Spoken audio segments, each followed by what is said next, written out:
Alright, hello everybody, this is Inushibe. I'm here to present to you the best ranked playstyle, um, and it really doesn't require any mechanics to pull it off, and honestly, the enemy won't want to queue up afterwards because they'll be so damaged, at least the one person you select. Um, I need to put out a disclaimer, only use this method as a last resort because it is pretty lame to have to use this. I haven't really tested it out, but I can imagine it could work if all the stars align, and I think the stars could align relatively consistently. It's not going to bring you from bronze to challenger unless you're really lucky with it, but either way, I'll try and upload once a week if, you know, generally, and if you could subscribe and like, that'd mean a lot. And also, this video is using Google Slides is better than using Microsoft Paint because if you want to mute and just read it, then you can. But either way, let's get on with it. So first, I want to say what ranked is. It's full of tilters, unfun, unfriendly, and unfair.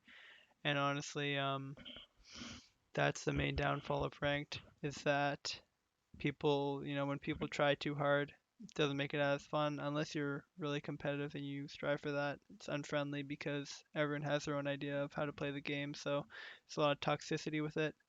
Unfair because matchmaking is never really fair, um, especially with team comps. It's always going to lean towards one side, and you can't really control that. You can't really control what champs your team picks. So that really sucks, and full of tilters because it's safe to assume that most of the people in ranked that you play with have been already playing for 6 hours and are dead inside.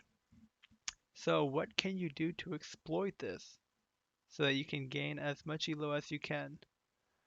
Well, with only some playstyle adjustments, you can gain free elo by only being slightly degenerate, and there are a lot of degenerates in ranked, so you'll be about 20% maybe as degenerate as the normal people, and this will be you when you exploit the toxic L9ers for that sweet LP.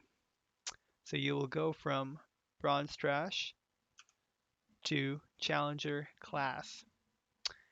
I don't know much about cars, but I know that one is called a challenger. You can see right there. So, and it is much cooler than a bronze trash can that, as previously mentioned, probably has coleslaw or maybe some other gross salad that uses mayo as a dressing. So first getting into the strategy, I call it a Power Ranger strategy, and basically what that means is that, if you have a Power Ranger helping you in a fight, and I don't necessarily know this because I didn't watch Power Rangers, but if you have one Power Ranger help you in a fight, then you'll be happy that you have them because they're probably strong on their own, but when they all, when they all clump up together, they're greater than the sum of its parts. So basically, it's a strategy that's greater than the sum of its parts, but it's just cooler to say Power Ranger strategy. Where, step one, here's step one of the Power Ranger strategy. I think there are 7 steps to this, which are only 5 Power Rangers, but whatever, we're not really consistent with the Power Rangers shows. So get a duo. Duos are pretty much essential for any ranked climb because they make it more fun. They make it more consistent because you always, you generally, unless you play with someone horrifically inconsistent, you generally know what to expect from your duo. And it does make it possible for you to double team one person using the strategy, which we'll go more in depth into later. But yeah, duo acts as a failsafe so that if the strategy can't work, at least you're duo abusing, and if you're playing with someone that you vibe with, and it'll be better for your mood so you don't tilt as easily because this strategy does require some mental resilience. People with weak mentals will not be able to pull off the strategy. And honestly, yeah, your duo could be worse than you at the game, but if their moods synergize, like if you guys synergize well together, especially if you're playing duo bot, jungle mid, that type of thing, then it'll be a lot better than playing solo. Step 2, you have to customize your emote wheel. This is one of the more important parts. Actually, they're all important parts to the strategy, but you want to have the tilting emotes, and usually the tilting emotes won't be anything new. It won't be any new emotes except maybe the Bard sunglasses emote where with the lens flare. But Ram is okay, thumbs up. The Blitzcrank question mark is a good one. But also, sometimes you don't even need the emote wheel because your mastery emotes are incredibly tilting for most players that get angered easy. So usually, I think Mastery 4 and 7, at least in my opinion, are the most tilting. Because like, if you're getting dumpstered by Mastery 4, it's like they just got their Mastery emote. The Mastery 7, it's like, oh man, he's a tryhard. He got Mastery 7. What a loser. So, but any Mastery will do. And if you just keep spamming that for the strategy, you will be completely fine. 3, we're talking about chance select. Now you're still not in game yet. There's a lot of things that you need to be prepared for before you actually even enter the game. And this is about champion pool. What you want are champions that are easy to play mechanically, that and basically have one incredibly annoying enemy or one incredibly annoying ability. So you're talking about Malphite, Ashe, Warwick, Vi, Annie, Nautilus. These lockdown abilities, like Annie has her entire kit with her passive, Vi ulti, Warwick ulti, Malphite. All these champions have incredibly annoying abilities that can single someone out for a long time and just you can murder them with it. Uh, and they're actually still pretty fine champions, especially in low elo. These are champions that you would recommend anyone to play, regardless of playing the strategy, because they're simple. They let you focus on other aspects of the game, and they're champions with impact. They're not gonna. I mean, they might fall off, but what's falling off in bronze? That doesn't really exist. So, step 4 is role playing. And it's not what you think. Not asking you to go into the enemy's DMs and flirt with them in a role playing manner. It's just you want to have a few chat voice lines to you want to have them memorized, and you want to just drop them all the time after a kill, even after a death. It'll tell people to know that it'll honestly tell people to know that you're like a graceful loser. Like you'll die and you'll say a voice line and they'll think, "Oh man, why isn't this guy mad? I just killed him. I just styled on him."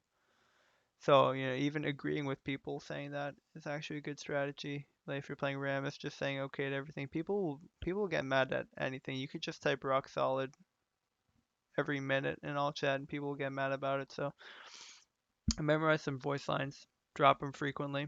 That's definitely a good way to anger people, to stir people up with it. Step 5, the scouting phase. We're not talking about Clash. We're talking about getting something like Blitz, something like OP.GG.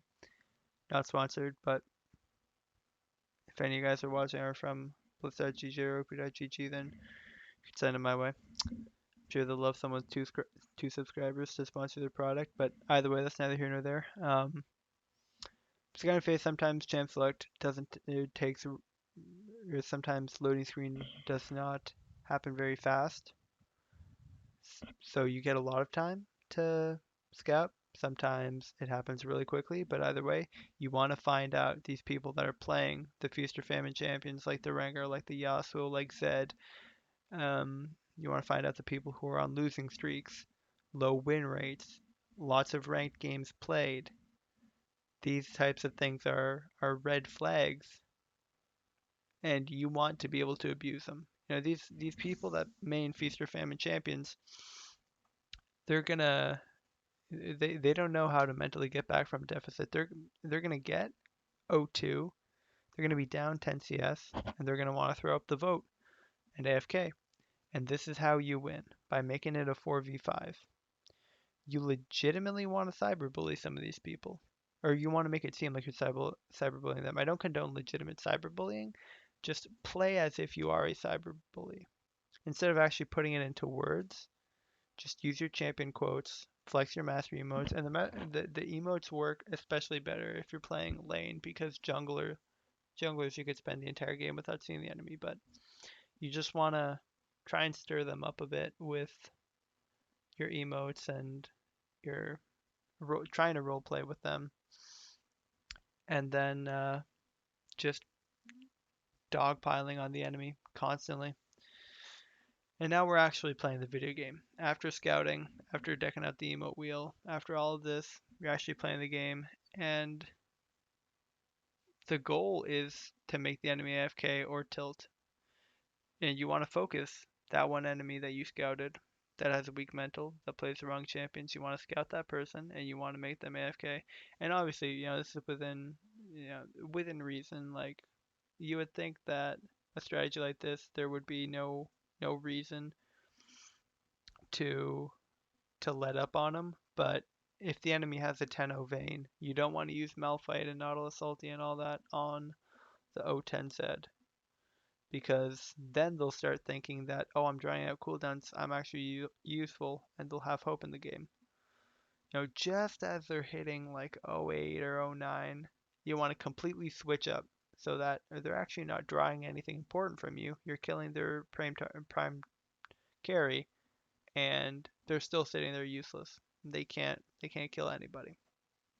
So there's a lot of mind games to it, but basically you want to focus this person. Like, don't roam top or don't roam anywhere as an ADC. That's why this strategy is terrible if you're an ADC or a top main, because those roles have pretty low impact unless you're duoed with the jungler. If you're duoed with the jungler as a top laner, then it's pretty good. If you're duoed with anyone but the support as an ADC, then you're trolling either way. But I definitely don't suggest this with ADC unless you're playing Ashe and you hit level 6 and you just try and wing ultis randomly to the target. But mid jungle or anyone duo with the jungle other than ADC is good. Anyone duo with mid is good. Like, mid roaming everywhere is insane. Like, if you're playing Malzahar, if your mid jungle duo is Malzahar and what's it? Warwick, Malzahar and Warwick. You got the double suppression. You just constantly, the enemy is playing ADC Yasuo, and you just roam constantly and double ult him. He's gonna AFK. So it's definitely best to pick champions like that to perfectly abuse the enemy's shortcomings. And step 7, really, it's a sad way to earn. You're not really earning elo off your own merit as much as just abusing the enemy. You have to play the strategy. You have to forget that there's a human on the other side of the screen, and really, you kind of have to just you just have to. I can't phrase it in any other way other than cyberbully them, and it sucks that sometimes that's what it comes down to, where you see an unstable person, someone who's a Rengar main whose name is like Anguish or some hot topic name like that, and hey, this person isn't mentally well. Maybe I shouldn't camp them, but then you look and you're one win from promos and you're thinking, but it's definitely more worth it to be in my silver 3 promos than to potentially put this person on the old S watch. So you just have to find a way to look yourself in the mirror honestly after performing this strategy. It's not going to work every time. When it works, you're going to feel like an asshole. You're going to feel like you abused someone. But if you're going to use the strategy, that's why I recommend you have to full send it, because if you don't send it the proper amount and you end up losing with this strategy, you'll feel like you've lost your humanity for no reason. So, and also, I mean, at the end of the day, if you're following me every step here, you're still duoing. So, at least you'll have that. At least you'll have duo abuse to cushion your LP fall if you ever loses this. Basically, that's it. If you could, use that showstopper on the like and subscribe buttons. And again, I don't want to show too much, but it would mean a lot. I'll try and comment and do all that in the description to whoever would like to have some or write some suggestions or feedback, or maybe that you have your own ranked strategies that you want to comment. Then I'd love to read them. And yeah, basically, have a good day, night, or evening, or whatever. See ya.